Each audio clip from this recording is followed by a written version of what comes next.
जय हिंद फ्रेंड्स। आइए समझते हैं मानव में श्वसन मीन्स रिस्पायरेशन इन ह्यूमन। तो जो मानव है, जो मानव जाति है, इसमें श्वसन कैसे होता है इसको कंप्लीटली समझेंगे। तो जो मानव है इसमें श्वसन कहाँ से स्टार्ट होता है और कहाँ पे जाके एंड होता है, पूरा जो इनका रिस्पायरेशन है ह्यूमन में वो कैसे कंप्लीट होता है, तो वो समझते हैं। तो मुझे लगता है कि आप वीडियो को पूरा देखेंगे तो मानव में श्वसन कैसे होता है वो आप समझ सकते हैं। तो आइए मिलके समझते हैं रिस्पायरेशन इन ह्यूमन।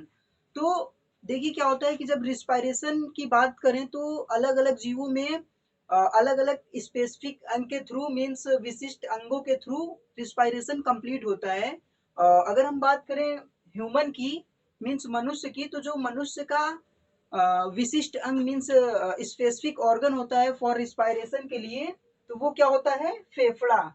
जो लंग्स होते हैं मनुष्य में रिस्पायरेशन लंग्स के थ्रू कंप्लीट होता है। रिस्पायरेशन का मेन जो ऑर्गन होता है मनुष्य में वो होता है लंग्स। तो जो मानव में रिस्पायरेशन होता है ये कहाँ से स्टार्ट होता है, ये होता है नसिका मीन्स नासा मार्ग से। जो नोस्ट्रिल होती है, मानव में रिस्पायरेशन नोस्ट्रिल से स्टार्ट होती है। तो जो नोस्ट्रिल होती है, श्वसन अंगों का पहला मुख्य भाग क्या है, नासा मार्ग। नोस्ट्रिल क्या होता है, पहला मुख्य भाग क्या कहलाता है, वो नासा मार्ग।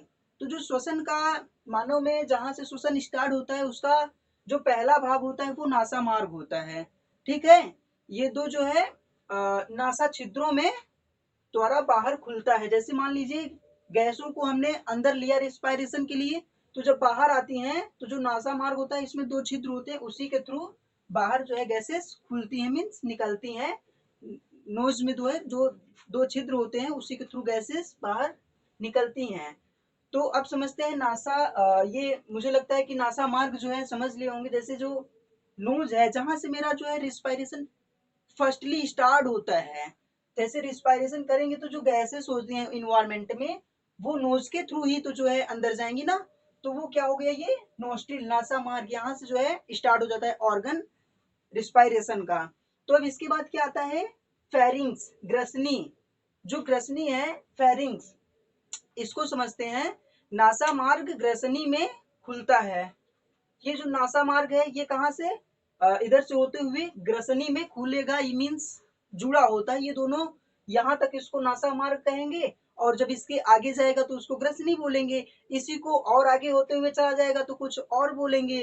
तो एक ही ऑर्गन के अलग अलग डिस्टेंस के अकॉर्डिंग, उसके फंक्शंस के अकॉर्डिंग उसके नाम चेंज होते रहते हैं। तो ये यहाँ तक क्या है, नासा मार्ग है, जिधर से जो है नोस्ट्रल जिसको बोलते हैं। अब ये इधर और आगे आ जाएगी तो इसको क्या बोलेंगे, ग्रसनी। तो जो ग्रसनी होती है मीन्स फेरिंग्स, तो क्या होता है नासा मार्ग ग्रसनी में खुलता है। ये नासा मार्ग किसमें, ग्रसनी में खुल जाएगा, फिर आगे जाके वो ग्रसनी हो जाता है। इसका निचला भाग मुख ग्रसनी जो होता है मीन्स ओसोफेरिंग्स, तथा पिछला भाग कंठ ग्रसनी। पिछला भाग इसका क्या होता है, कंठ ग्रसनी होता है, जिसे क्या बोलते हैं, कंठ ग्रसनी कहलाता है। इसमें श्वास नली तथा आहार नाल दोनों खुलती हैं। जो ग्रसनी है इसमें श्वास नाल तथा आहार नाल क्या करेंगे, दोनों खुलती हैं। जैसे श्वास नाल, जैसे इधर से श्वास जा रही है, अभी इधर से ये जो माउथ है, माउथ ये है, इधर से फूड भी तो जाएगा, आहार नाल मीन्स फूड पाइप। तो ये दोनों यहाँ पे साथ में ही खुलती हैं। यहाँ जहाँ ग्रसनी है यहाँ पे ये दोनों साथ में खुलती हैं। अब साथ में खुलने के यहाँ पे भी इसके कुछ फंक्शंस हैं, उसको अभी समझेंगे। ये दोनों साथ में खुलती हैं और इसके श्वास नली तथा आहार नाल दोनों खुलते हैं। अब समझते हैं जो ये विंड पाइप है मीन्स वायु नाल। ठीक है, नासा मार्ग हो गया। नासा मार्ग जो है नासा मार्ग के थ्रू वायु आएगी, फिर नासा मार्ग को क्या बोलेंगे, ग्रसनी मीन्स फेरिंग्स बोलेंगे। अब फेरिंग्स में जो जंक्शन होता है जहां से फूड पाइप और विंड पाइप अलग होते हैं, जो विंड पाइप है, अब समझते हैं विंड पाइप को।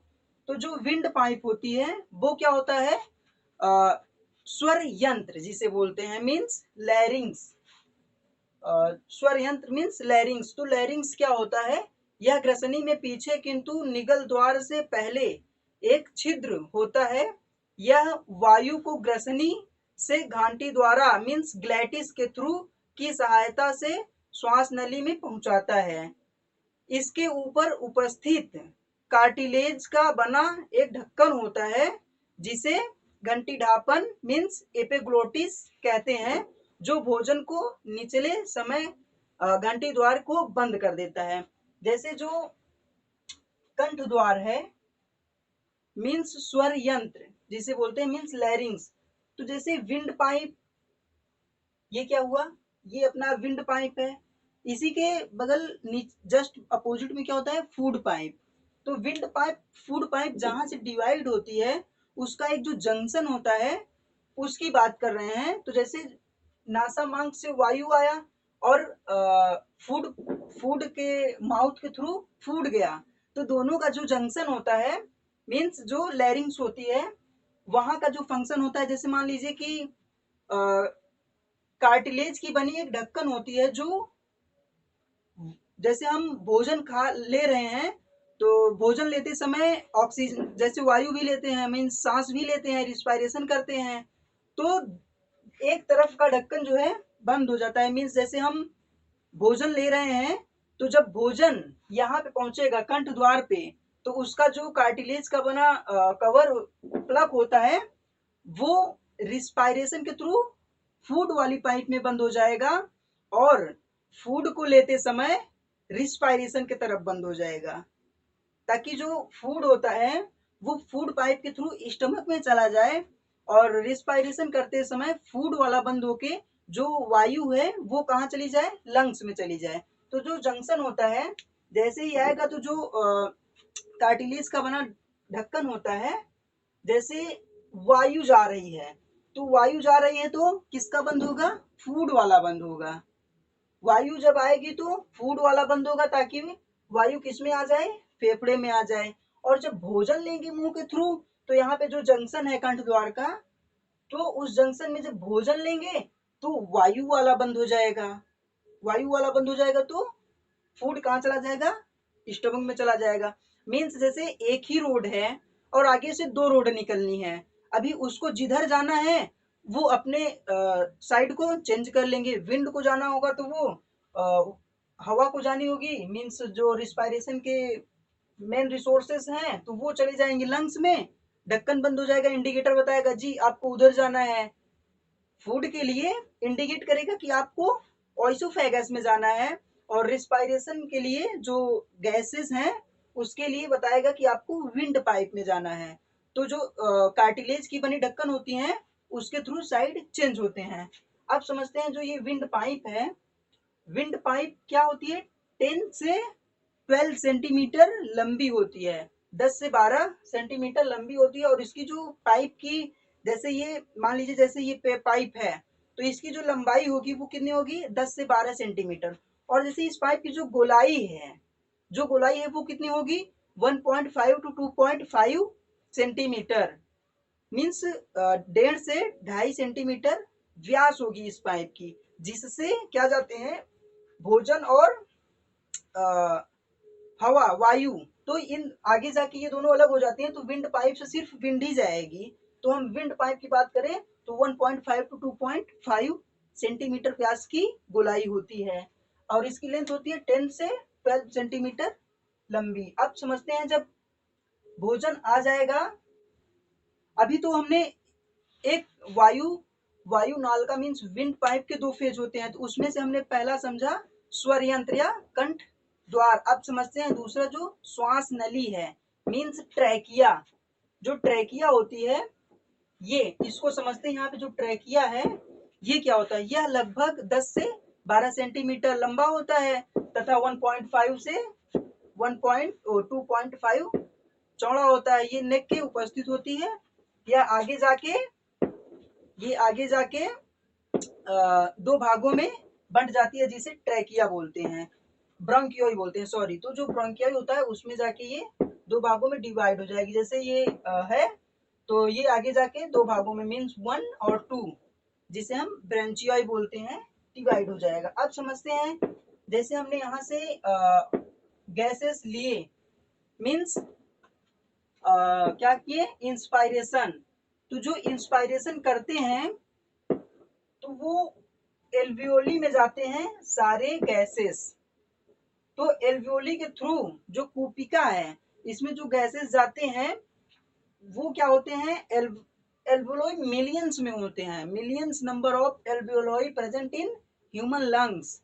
तो अब समझते हैं जो औसतन एक स्वस्थ मनुष्य औसतन एक स्वस्थ मनुष्य प्रति मिनट में 12 से 16 बार श्वसन करता है। जो एक हेल्थ ह्यूमन है वो 12 से 16 बार रिस्पायरेशन करेगा। एक स्वस्थ मनुष्य में लगभग 6000 से 8000 ml प्रति मिनट की दर से स्वतः अंतः श्वासित या निश्वासित कर सकता है। मीन्स जैसे हम हैं तो हमने 1 मिनट में कितने श्वासों को अंदर लिया और निकाला, दोनों को जोड़ के, एक चीज को नहीं, लेने का नहीं, सिर्फ निकाल लेना और देना दोनों को जो है मिला के कितना होता है उसको बता रहा है।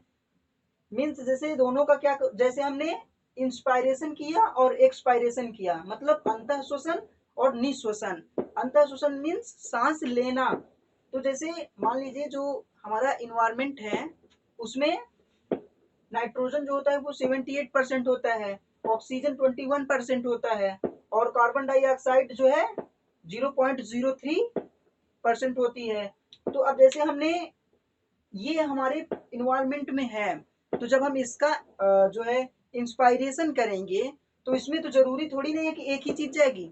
वायुमंडल में जितनी गैसेस हैं वो सारी एक्सपायरेशन के थ्रू हमारे लंग्स में जाती हैं। तो जब ये लंग्स में जाती हैं तो जाने के बाद यहाँ पे जो हमारे लंग्स का मेन काम है वो क्या करता है, एल्वियोलाई कूपिका के थ्रू ऑक्सीजन को पूरे शरीर में जितने भी सेल्स हैं उनको ऑक्सीजन प्रोवाइड कर देता है। यहाँ से ऑक्सीजन को सभी के लिए भेज देता है। जैसे यहाँ से आया मतलब गैसेस आई तो जैसे गैसेस हमने इंस्पायरेशन किया तो सारे एल्वियोलाई गैसों से फुल हो जाएंगे। जितने भी गैसें हैं यहाँ पे सभी में सारे एल्वियोलाई फुल हो जाएंगी। ये जो छोटे छोटे हैं मिलियंस ऑफ एल्वियोलाई, ये कोपिकाएं फुल हो जाएंगी गैसों से। अब क्या करेंगे, इनका मेन फंक्शन होता है वो ऑक्सीजन को लेके कहाँ पे भेज दे, जो बॉडी के सेल्स हैं वहां तक ब्लड के थ्रू ऑक्सीजन को पहुंचाने का काम होता है। किनका पहुंचाने का, एल्वियोलाई का काम होता है ऑक्सीजन को पहुंचाने का। अब क्या होता है, जो गैसेस आ गई हैं वायु के साथ, विंड के साथ, जैसे नाइट्रोजन आ गई है और ऑक्सीजन भी आई है, कार्बन डाइऑक्साइड भी आई है, तो जितने भी गैसेस होते हैं उसके बाद ऑक्सीजन का यूज होता है। तो ऑक्सीजन यहाँ पे एल्वियोलाई ब्लड में भेज देंगी। उसके बाद जो गैसेस होती हैं वो यही एल्वियोलाई क्या करेंगी, उसको फिर से एक्सपायरेशन कर देंगी, और एक चीज मेन फंक्शन जो होता है वो होता है, जैसे यही एल्वियोलाई जो सेल्स में कार्बन डाइऑक्साइड बनते हैं उसको भी जैसे ब्लड वहां पे प्रोड्यूस करेंगी तो वहां से जो है वो कार्बन डाइऑक्साइड को भी कंज्यूम करके उसको ले आएंगी। और यहाँ से जो नाइट्रोजन गैसेस हैं, कार्बन डाइऑक्साइड है, उन सबको क्या कर देंगी, ये एल्वियोलाई एक्सपायरेशन कर देंगी, मीन्स बाहर निकाल देंगी। तो क्या होता है कि जब ऑक्सीजन विंड लिए इन्वायरमेंट से तो उसमें हमारा नाइट्रोजन, ऑक्सीजन और कार्बन डाइऑक्साइड जितनी भी गैसेस हैं वो सारी जाएंगी और यूज सिर्फ ऑक्सीजन का होगा। तो जब यहाँ पे ऑक्सीजन को जो है एल्वियोलाई मीन्स कूपिका के थ्रू यूज होगा, ये सारी मिलियंस ऑफ एल्वियोलाई ब्लड में ऑक्सीजन को भेज देंगी और जो टिश्यूज में कार्बन डाइऑक्साइड होते हैं उनको वहां से कंज्यूम करके इधर से एक्सपायरेशन कर देंगी नाइट्रोजन के साथ। तो जो इंस्पायरेशन होता है उसमें हम जो एक्सपायरेशन है तो एक्सपायरेशन कितने परसेंटेज करते हैं गैसेस का वो है, जैसे एक्सपायरेशन में जो नाइट्रोजन है तो नाइट्रोजन को हम कितने परसेंट एक्सपायरेशन करते हैं, मीन्स निश्वसन मीन्स निकालते हैं। तो जैसे 78% जाता है तो एक्सपायरेशन के थ्रू हम 78% नाइट्रोजन निकाल भी देते हैं क्योंकि नाइट्रोजन का बॉडी में यूज नहीं होता है। अभी ऑक्सीजन, जैसे ऑक्सीजन 21% है इन्वायरमेंट में तो 21 और इधर 17 जो है फिर से निकल जाता है। तो मीन्स 4% ऑक्सीजन का हम यूज करते हैं हमारे गैसेस के थ्रू जो बॉडी में गई हैं। ध्यान दीजिएगा, जो गैसेस है ना इन्वायरमेंटज में, उनके उनमें जो ऑक्सीजन है उसका 4% में भी यूज किया जाता है। अब कार्बन डाइऑक्साइड यहाँ पे मेन टॉपिक जो है वो समझते हैं 4% एक्सपायरेशन करते हैं। मीन्स जैसे हमने यहाँ पे देखिए, अगर देखा जाए तो पॉइंट में भी नहीं लिया है कार्बन डाइऑक्साइड, लेकिन बॉडी से प्रोड्यूस कितना हो रहा है 4%। तो जो कार्बन डाइऑक्साइड है वो क्या करते हैं, एक्सपायरेशन करते हैं। तो मैं कहा भी जाता है कि जो है मनुष्य कार्बन ऑक्सीजन लेते हैं और कार्बन डाइऑक्साइड प्रोड्यूस करते हैं, एक्सपायरेशन करते हैं। तो अब एक चीज समझते हैं कि जो लंग्स हैं, लेफ्ट लंग्स, राइट लंग्स, इसमें समझते हैं जो ये हमने क्या बनाया, ये वाला लंग्स, ये राइट लंग्स है और ये लेफ्ट लंग्स है। तो जो राइट लंग्स होता है वो कंपेयर टू लेफ्ट बड़ा भी होता है और थोड़ा चौड़ा भी होता है। तो ये जो लंग्स है राइट वाला थोड़ा सा बड़ा होता है कंपेयर टू लेफ्ट। अब इन दोनों लंग्स के बीच जस्ट सेंटर तो नहीं बोलेंगे, थोड़ा सा लेफ्ट होता है, अपना हार्ट होता है। इन दोनों लंग्स के बीच में लंग्स से घिरा हुआ हार्ट होता है, थोड़ा सा लेफ्ट में। ठीक है, इन दोनों लंग्स के बीच में हार्ट होता है। अब जो ये थोड़ा सा बड़ा होता है, अब इसमें जो एल्वियोलाई है उसका फंक्शन समझ में आ गया। अब समझते हैं कि ये जो डायाफ्राम है, डायाफ्राम क्या करता है रिस्पायरेशन में। जैसे मान लीजिए हम लोग जब छोटे थे पेड़ों पे नहीं चढ़ पाते थे, तो उसमें जो हमारे दोस्त लोग होते थे वो क्या करते थे, हम लोगों को ठेलते थे पेड़ पे चढ़ने के लिए, और फिर उतरने के लिए तो हम लोग ऐसे इजिली ही उतर आते थे। मीन्स यहाँ पे डायाफ्राम का काम समझते हैं। जैसे डायाफ्राम हेल्प करता है हम लोगों को रिस्पायरेशन में, श्वसन के लिए। तो ये जब हम जैसे सांस लेते हैं, ऐसे सांस लेंगे तो क्या होता है, ये जो है नीचे आएगा, और जब सांस छोड़ना होगा तो ऊपर जाएगा। ठीक है, जैसे हम नॉर्मल हो जाएंगे, ऐसे नॉर्मल हो जाएंगे तो क्या हो जाएगा, ये नॉर्मल पोजीशन में आ जाएगा। तो ये जो डायाफ्राम होता है ये एक महत्वपूर्ण भूमिका निभाता है किसमें, रिस्पायरेशन में, ह्यूमन रिस्पायरेशन में। अब जो ये है आप समझ लिए होंगे। अब समझते हैं जो कुछ जंतु हैं, जो जीव हैं, उनमें किसके थ्रू रिस्पायरेशन होता है, जो स्पेसिफिक अंग है, मीन्स मुख्य अंग है, उसके लिए मैं एक अलग से वीडियो बना दिया हूँ। आप उसको देख लीजिएगा, उसमें आपको समझ में आ जाएगा कि जितने भी जीव हैं, मेढक, मछली, पशु, पंछी जो हैं, और जितने भी जीव हैं उनमें किस अंग के थ्रू रिस्पायरेशन होता है। जैसे ह्यूमन में फेफड़े के थ्रू होता है, तो और जो जीव हैं स्किन है, इन सब से भी रिस्पायरेशन होता है अलग अलग जीवों में। तो इसको हम नेक्स्ट वीडियो में समझेंगे। तब तक के लिए आई होप कि आप लोगों को ये सारी चीजें समझ में आई होंगी।